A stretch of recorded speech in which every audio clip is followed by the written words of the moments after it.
Hello everybody, it's Hunter's dad. I'm back for another discussion, another church chat. Today I thought we would talk about FDA approval and what it means.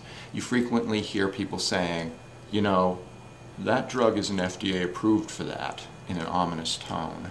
And I heard this recently on an otherwise very good YouTube video about treatments for autism.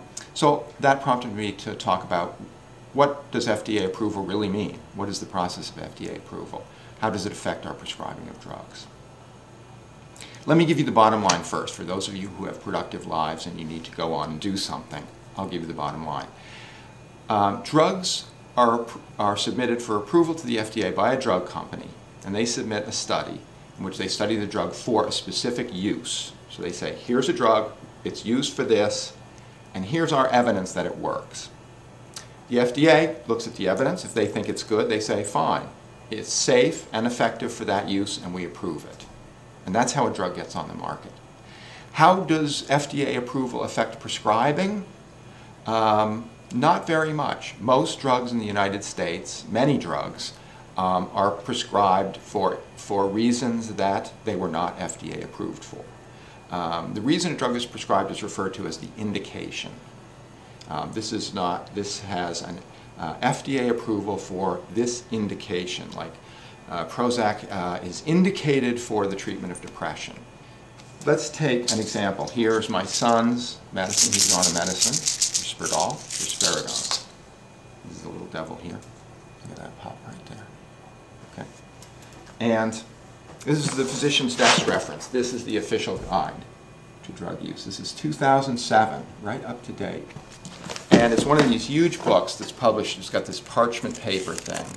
I don't know who gave me this. They're always given to doctors for free. See that? So I looked up risperidol. And they have a section here, it's indications and uses. Indications means, what was it FDA approved for?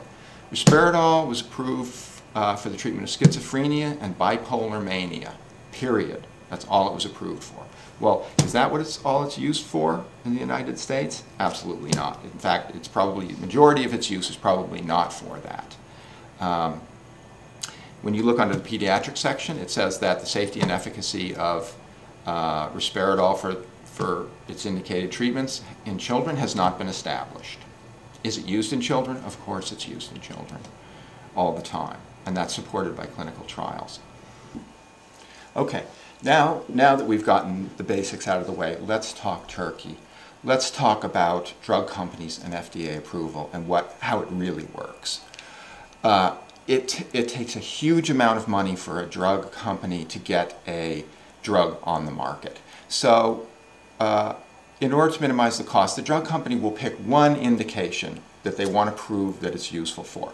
You only have to have one reason, one thing that a drug works for to get it approved, and after that it can be used for any reason. So the drug companies know that I just need to pick a reason and prove that it works for that reason. So generally they pick the thing that they feel most confident that it works in, and they then submit all the evidence to the FDA. Now let's really talk turkey. Is FDA approval really good? How well does the process work, you might ask? And everybody by now knows the example of Vioxx. Vioxx was put on the market in the early 2000s. It was FDA approved as an anti-arthritis, anti-inflammatory drug, much the way that Motrin or naproxen is used.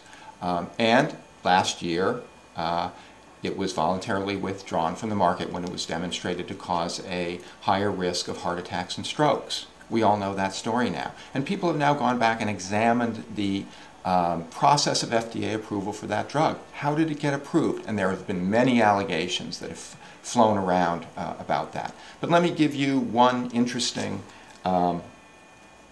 perspective in an article that came out in 2005 in the New England Journal of Medicine entitled Financial Conflict of Interest and the FDA's Advisory Committee. What is the advisory committee? That's the committee of the FDA that approves drugs. And believe it or not, ladies and gentlemen, the drug companies fund that committee. The drug company will give the committee money specifically earmarked for the rapid approval of their drug. They'll say, hey guys, we will give you X million dollars if you'll do extra work to get our drug approved.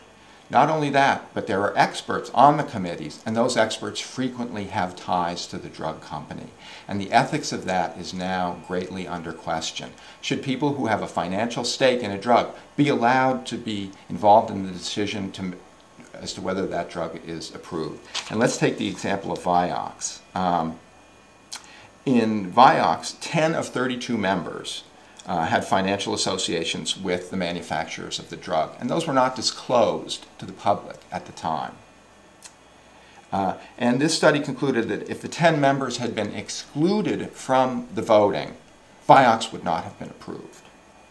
And so this article calls for better funding of the FDA and more independent funding. In other words, the funding for approval of drugs should not come from the drug companies themselves. The chairman of this committee stated, and get this, of all the FDA advisory committees I have attended, there has never been more money on the table. There has never been more money on the table. And that brings me to my central point, which is do not trust any single source of information on medical issues, not even me. What you need to do is ask yourself, who benefits? Who's giving this recommendation and why? Why are they making the recommendation? Who do they work for? Who's paying them? How do they benefit? I hope that hasn't been too confusing, and I hope that you will keep a skeptical eye on recommendations that are made for you. Okay, folks, until next time, be well.